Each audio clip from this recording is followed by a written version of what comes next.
Welcome. My name is Tonnelly of Beyond Thinking, and my partner, Karimah is of Hummingbird Community Cooperation. We're so excited to share with you the dimensions of diversity. We want to acknowledge that we are living through a time period of immense stress. There's a lot happening in the world, in our country, and locally that's creating a variety of stressors for folks. In addition to most workplaces are expecting a higher level of production, engagement, as well as many parents are now having to school at home while also juggling work and life and navigating all of the things that are going on. So just acknowledgement that there's a lot happening in the world and there's a lot of trauma, there's crisis, and that everyone is going through something. Some have more resources to cope, to deal, and to navigate, but everybody is going through something, and being mindful of that as we center each other's humanity when we explore the dimensions of diversity. I want to invite you all to pause your screen for a moment and reflect. What identities do you carry? Are you cisgendered, trans, non-binary? Are you Black, Indigenous, person of color, or white? Are you a elder or a middle-ager like myself, or a young adult, or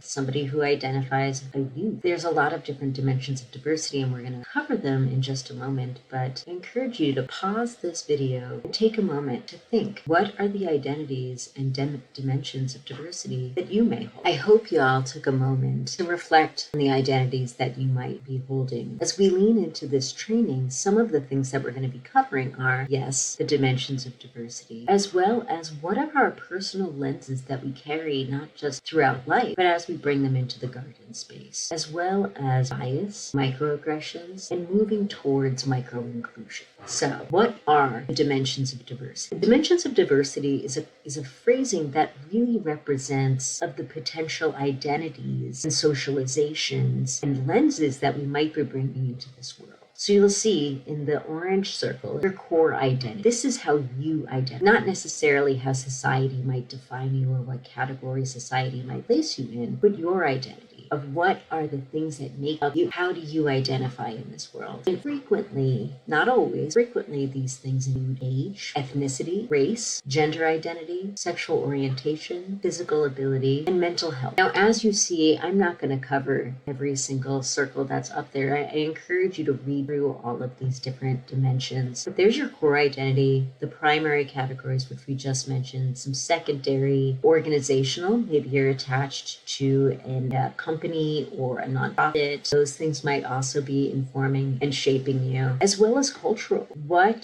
ethnicity and racial cultures do you bring into this space? What are things that have helped to shape you, or whether that be related to race, ethnicity, religion, or just community that you found in your neighborhood, at a organization that you work for or volunteer with? And there's also era and generational dimensions of diversity. I did not live through the Vietnam War, but others have. I have lived through all 3 Iraq wars, and not everybody.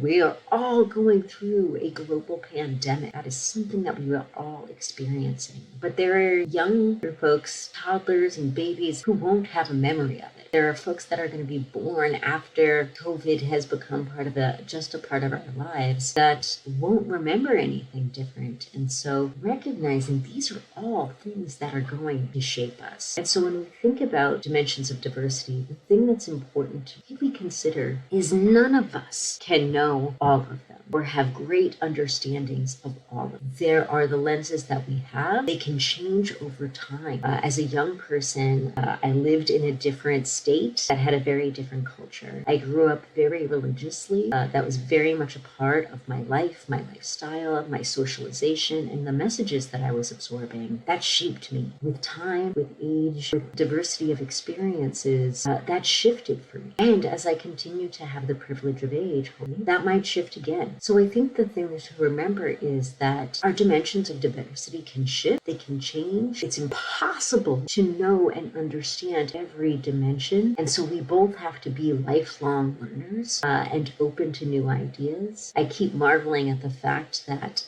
I have the privilege of being middle-aged, that there are conversations happening now that were never even the realm realm of possibility while I was, and it gives me hope for how the work can continue, as well as what might be different in the generations that come out. And so just recognizing that there is a richness to being open to learn. There is a richness that can come from connection across dimensions of diversity, and that it's all of our responsibilities to be mindful of it, to be open to it, to do our own learning, and to approach each other with curiosity. So when we explore the dimensions of diversity, and we can talk about how nimble they can be, and some are stagnant, but all of these things shape who we are. They shape our lenses. If I have experience growing up in a religious upbringing, living in a particular state, when I move, I might be experiencing something very different, which I did when I moved from New York, South Carolina, to Seattle, Washington, now down to Long Beach, California. It's very different. When I was growing up in New York, folks were Christian, Catholic specifically, Jewish, or Muslim. We didn't learn much about any other religion, but I was very comfortable and familiar with those religions.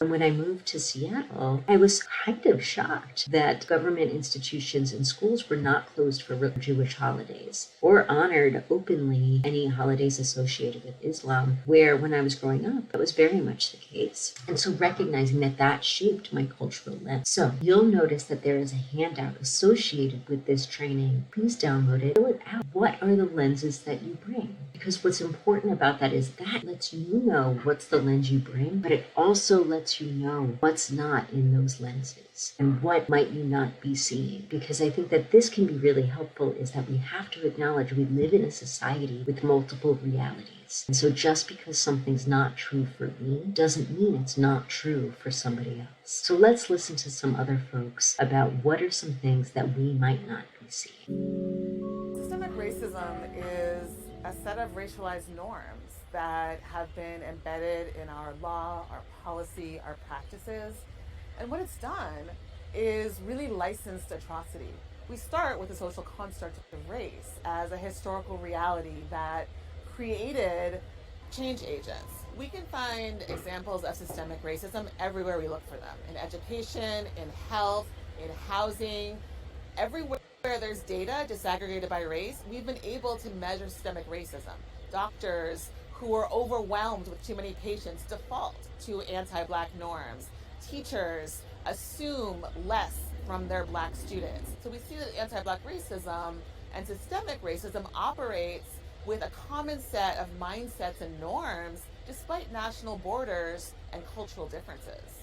We created a holistic intervention around race that not just allowed the exploitation of the labor of people of African descent, but also their intellectual property, their families, their children, and their futures. And in fact, in order to normalize this atrocity and to gain license to continue this exploitation, it was important for people of African descent to be defined as other. Even as we have declared things like enslavement illegal, we continue to struggle with the legacy mindsets, norms, and expectations of systemic racism globally. We have a culture of impunity where acts of racism and acts of systemic racism are often not subject to accountability or subject to even course correction. So part of the reversing of a culture of denial needs to start with acknowledgement. It needs to start with a commitment to accountability. It needs to start with an understanding of the right to reparations, which is an internationally recognized human right. When we're talking about transformative change, we're talking about disrupting a system that has defined our modern global economy, that has defined our modern transnational relationships. It's hard to understand how we can move things forward without serious, complex international commitments to really ensuring education reflects, rather than erases, the realities of people of African descent.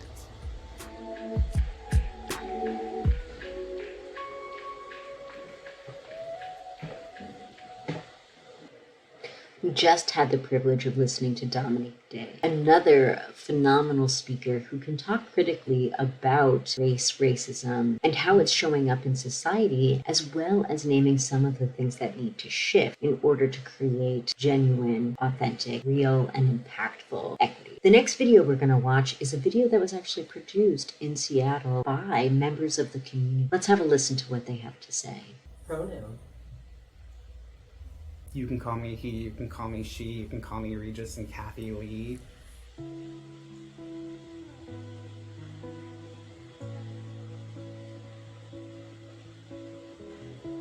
Simple. Pronouns are not hard, but people's understanding of them apparently is. Simple. Simple.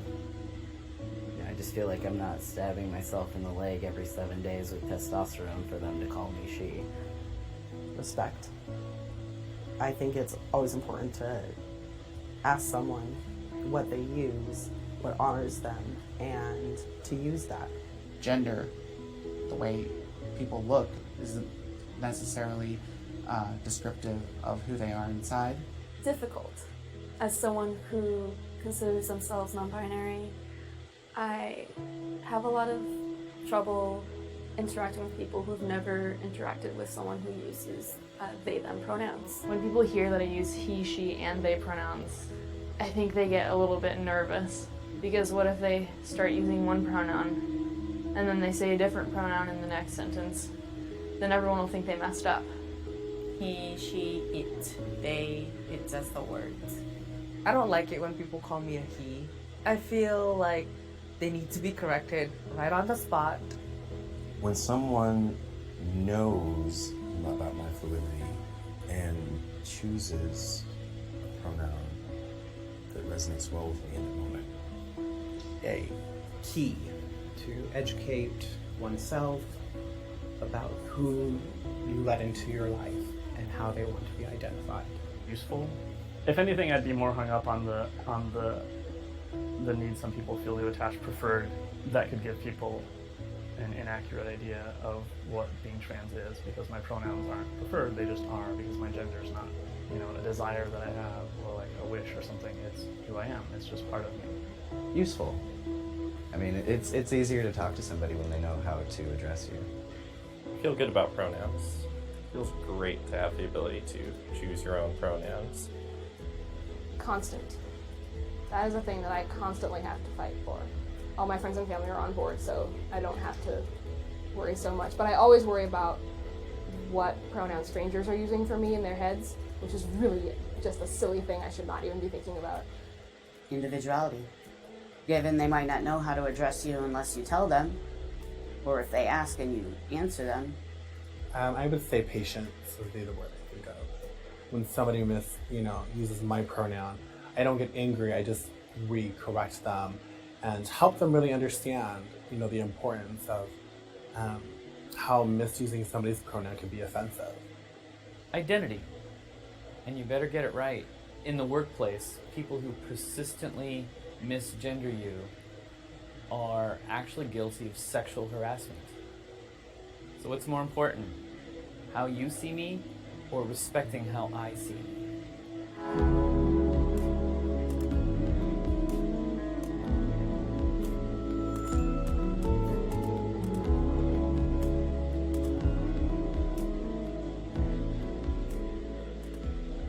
One thing I think is really interesting about what we learned in that video was no community is a monolith. And so just because you might have had an experience with somebody of a particular demographic of diversity does not mean that all folks who live within those identities want, need, or feel the same thing. And so it's really important to both build our own understanding, but always approach folks centering their humanity and recognizing that if we're communicating across a dimension of diversity, we have to let them lead the way when it comes to building relationship, especially if we are somebody who has a societal PowerPoint or privilege. The last video I want folks to see is a British-based video, but the content is still quite relevant, so I just want to share this final video before we move.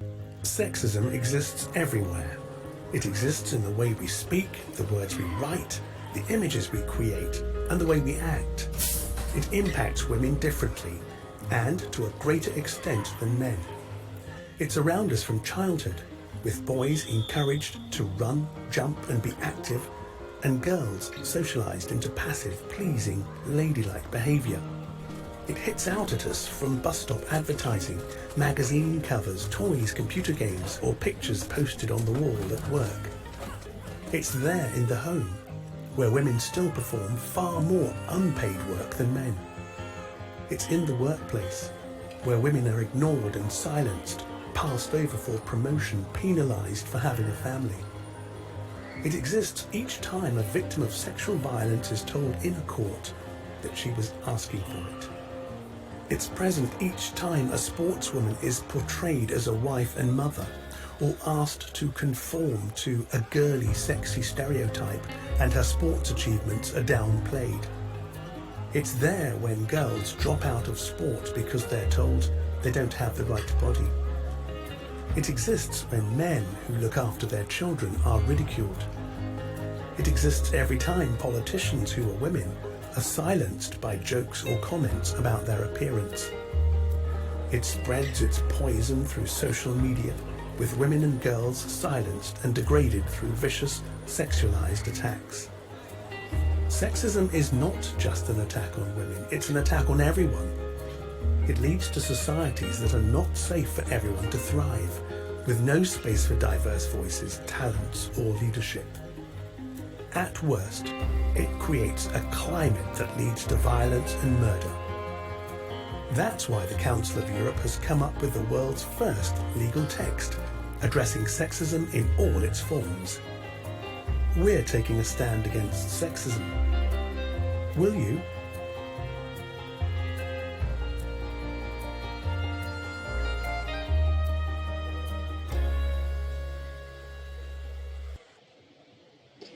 One thing I really appreciate about that last video is how it highlights for us that there's also a ripple effect to some of these microaggressions, which we'll talk about in just a second. But this idea of if we are socialized saying that one particular group of people is strong and another group of people can be judged on their physicality and have that be determining their worth, right? We already see this inequity, but then we can see those ripple effects. How does that play out in employment opportunities, in housing opportunities, in believability when reporting harm that's been committed against somebody? As well, I mean, you could just see how that continues to ripple. So again, one thing to note is that it's very important to both be clear on what our cultural lenses are and what's not within our cultural lenses, because that is where our learning begins. So why do we talk about what the dimensions of diversity and what our cultural lens is? For a few reasons. One, it's important to note that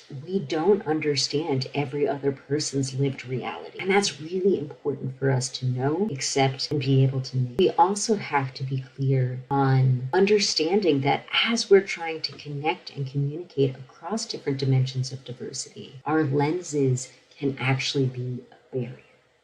And that's important because we've all been socialized in different ways with some consistent messages. I can look back during my lifetime and recognize that I grew up with Black folks on TV who ended up being the moms that I wanted. Claire Huxtable absolutely helped to raise me. And when I was getting older, watching Living Single and seeing these young Black women navigate life, but also be successful and also be in helped me believe and see that Black folks were able to achieve so much in life and also had the same richness. And those messages were so important as I was combating the messages from the news media that so frequently portrayed Black folks as automatic criminals, no matter what, whether somebody was just in the neighborhood during a video shot, let alone if any sort of crime had been committed. What I was seeing was assumed criminality about Black folks. And so I can look back and feel so grateful for Claire Huxtable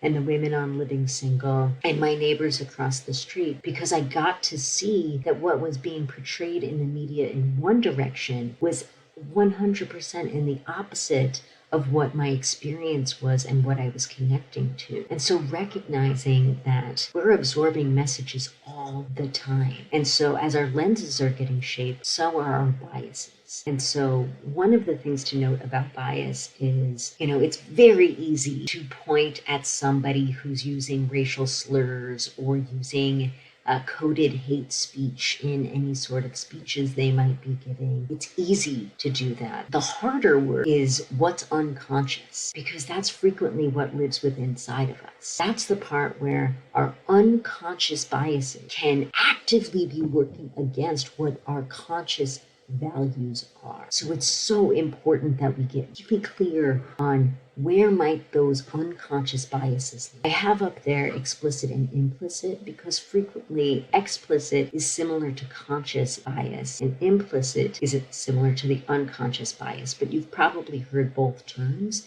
and so I just wanted to have them both up there. The implicit association test is something that was created by the Harvard University and the University of Washington. The University of Washington doesn't frequently get as much credit for it, but they were absolutely a partner in developing this. And if you go to the implicit association test, there are dozens of short, quick quizzes related to race, gender, sexual orientation, religion, ability, socioeconomic status that can help to discover where your unconscious biases must live. This is not about shame or judgment. This is about awareness. These exercises are just for you. And so as you take these quizzes, use it as an awareness building tool so that you can discover where your unconscious biases might live. The importance of that is because if you become aware of them, you can do something. You can reframe them. You can reimagine them. You can transform them into being ideas and things that live in you that are more aligned with your conscious values. So why is it important for us to be aware of our conscious and unconscious biases? Because our unconscious biases shape how we're engaging with the world. And so, again, one of the ways that those unconscious biases could come up is through microaggressions. And we've seen and heard from BIPOC gardeners some of the microaggressions that folks are experiencing in the gardens. Assumed of not belonging, assumed that their techniques are not correct, assumed that they're planting the wrong things, assumed that they are in opposition to the garden and working against folks, as well as aggressive behavior, encouraging folks to leave, to move. And so these are behaviors that microaggressions, you can read the terms that are up there. Microaggressions, there's really nothing micro about them. They cause harm. And so recognizing that it doesn't matter what your intent is if it's causing harm to other people. And especially when it's based off of stereotypes and it comes out in ways that are derogatory, harmful, and negative to folks of marginalized and minoritized identities. And the reason it's important to notice and check your own behaviors, and there's also a handout you can download to see which microaggressions have you committed in the past. Then you can transform to microinclusions. Microinclusions are as simple as, instead of being like, who are you? Being like, hello, welcome, my name's Casey. What's your name? That's simple. And if you notice, tone matters. The tone that you're using as you engage with folks matters, because the hostility came out in my voice with that first example that I shared. And the second one was far more inviting. But it can include things like, instead of being like, that's not how you do it, turning and asking somebody, being like, hey, I've never seen that technique used before. Will you tell me about it? Or you can't plant that. That doesn't grow here. Asking folks and saying, hey, I'm not quite sure what that is you're planting. Will you tell me a little bit about it? I'd love to learn more. There's some very simple ways to transform how we talk to each other. One is rooted in bias and microaggressions, and the other is rooted in curiosity and microinclusions. Another example could be, wow, you're so young. I'm so surprised that you're able to keep your garden so tight. And instead being like, wow, I noticed that you are always ahead of schedule keeping your garden looking, tight, good. How do you do it, right? And asking folks. And on the flip side of that, you can always ask somebody, wow, you've been gardening for a long time. Are there tips and tricks that you have that are no longer taught or utilized because now there's some sort of modern day tool that can kind of meet that same need? Learn from each other. We're going to provide a video on intergenerational connection and the importance of that work. And so that's just one example. Provide curiosity with each other. We all have things to learn from each other, and how we approach each other matters. Approaching with curiosity, more inclusive language, more inclusive behaviors, more inclusive inquiries really helps to foster a thriving garden, and you all get to be a part of it. I want to thank you for taking some time today to learn a little bit more about the dimensions of diversity and communicating across those dimensions of diversity. I hope you continue to watch these videos and engage with each other. If there was something interesting to you in this video, I encourage you to try something new out in the next 24 hours. When we do that, it's more likely this. You can reach out to Karimah or I with questions. We hope you have a wonderful day. We look forward to continuing to engage within this work.